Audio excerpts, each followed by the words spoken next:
You wake up at 4 a.m., not because you want to, not because you're motivated, but because if you're late to work, your supervisor, Keddy, will literally make you carry limestone blocks with your bare hands while everyone else gets to use the perfectly good wooden sledges. And yes, we're talking about 2.5-ton limestone blocks each. Welcome to your life as a pyramid builder in ancient Egypt, circa 2580 BC. Spoiler alert. It's not going to be the spiritual awakening you thought it would be. Your name is Seneb, which ironically means healthy, despite the fact that your back sounds like a rusty door hinge every time you stand up. You live in a workers' village near Giza with about 20,000 other guys who made the same questionable career choices as you. Your breakfast consists of bread, onions, and garlic. Lots of garlic. Not because ancient Egyptians were particularly fond of Italian cuisine, but because garlic was believed to give workers strength and prevent disease. Spoiler alert number 2. It doesn't prevent the disease of spending your entire life building a tomb for someone who thinks he's a god. The bread, by the way, is so coarse it's basically edible sandpaper. Archaeologists have found that pyramid builders' teeth were worn down to nubs by age 30. But hey, at least you're getting fiber. You'll walk to the construction site as the sun rises over the Nile. The view is actually spectacular. Golden light dancing on the river, ibises flying overhead, palm trees swaying in the breeze. Too bad you're too tired to appreciate it because you spent yesterday hauling a 15-ton granite block up a ramp that was definitely not designed with OSHA standards in mind. Speaking of which, OSHA wouldn't be invented for another 4,600 years. So if you die on the job, your family gets a nice burial and the eternal satisfaction of knowing you contributed to one of the 7 wonders of the world. Modern labor unions would have some thoughts about this compensation package. Your foreman, a perpetually sunburned man named Amenhotep, gathers everyone around. "All right, listen up," he shouts. "Pharaoh Khufu wants his pyramid finished in 20 years. We're currently in year 3, and let's see, approximately 17 years behind schedule." Someone in the crowd mutters, "Maybe if we had more than ropes and copper tools." What was that, peasant? I said, "Maybe if we worked harder?" That's what I thought. You're assigned to the granite team today.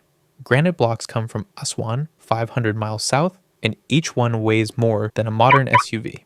Your job is to guide these blocks up a spiral ramp using wooden rollers, ropes, and what archaeologists politely call human determination, but what you call praying to every god that you don't get crushed. By noon, the temperature has reached 110 degrees Fahrenheit. You're sweating through your loincloth, which is basically your entire wardrobe. Fashion wasn't really a priority when your job description included moving impossibly heavy objects under the blazing desert sun. Lunch break. You get more bread, some beer, yes, beer for lunch. Ancient Egypt was apparently way ahead of its time. And if you're lucky, a bit of fish from the Nile. The beer, thankfully, is safer to drink than the water and has just enough alcohol to make you forget that you're building a tomb that will outlast your civilization. During lunch, your co-worker, Neb, shares some workplace gossip. Did you hear? They found a guy who tried to smuggle gold from the pharaoh's burial chamber. What happened to him? Well, let's just say he's no longer in the workers' village, or anywhere else, permanently. The ancient Egyptian justice system was remarkably efficient, terrifyingly efficient. The afternoon is dedicated to precision work, and when we say precision, we mean precision. The Great Pyramid's base is level to within just 2.1 centimeters. Basically, the base of the pyramid is really flat considering it spans the size of 9 American football fields. For context, most modern buildings aren't that accurate. You're using copper tools, wooden levers, and plumb lines to achieve a level of accuracy that would make modern engineers weep with envy. No lasers, no power tools, no computer calculations. Just you. Your calloused hands, and an obsessive attention to detail that would make a Swiss watchmaker look sloppy. "Seneb," shouts Keddy, "this corner is off by half a finger width." Which finger, you ask, because apparently ancient Egyptian measurements were based on body parts. The pharaoh's finger, obviously. We don't use peasant measurements on royal tombs. Okay, cool. You spend the next 2 hours recutting limestone blocks with copper chisels. Your great-great-great-grandchildren will thank you when tourists marvel at the pyramid's precision. You, however, will not live to see your great-great-great-grandchildren because you'll be dead from occupational hazards.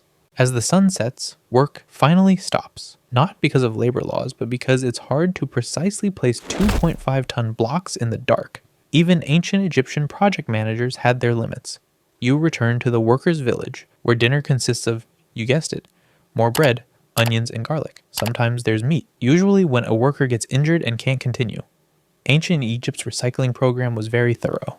The village has its own brewery, bakery, and medical facility. The medical facility is staffed by people who understand anatomy surprisingly well, mainly because they've seen every possible construction injury, broken bones, crushed limbs, hernias. They've got treatments that actually work. The Egyptian medical papyri describe surgical procedures that wouldn't be out of place in a modern hospital. Well, except for the part where they sometimes prescribed crocodile dung as medicine. Every civilization has its blind spots. You lie down on your reed mat, staring up at the stars through your small window. Somewhere out there, future archaeologists are debating how the pyramids were built. Some will suggest aliens. Others will propose elaborate theories involving lost technology. None of them will mention the most obvious explanation. Thousands of skilled workers with strong backs, clever engineering, and absolutely no choice in the matter. Tomorrow you'll wake up at 4 a.m. and do it all again for the next 17 years. But hey, at least you're building something that will last forever. That's got to count for something, right? Right? Okay. And that's your day as a pyramid builder in ancient Egypt. Like and subscribe if you enjoyed this glimpse into ancient Egyptian labor practices. And let us know in the comments, would you rather build pyramids or work in a modern office? On second thought, don't answer that. We know what you're thinking, and honestly, the pyramid job had better benefits.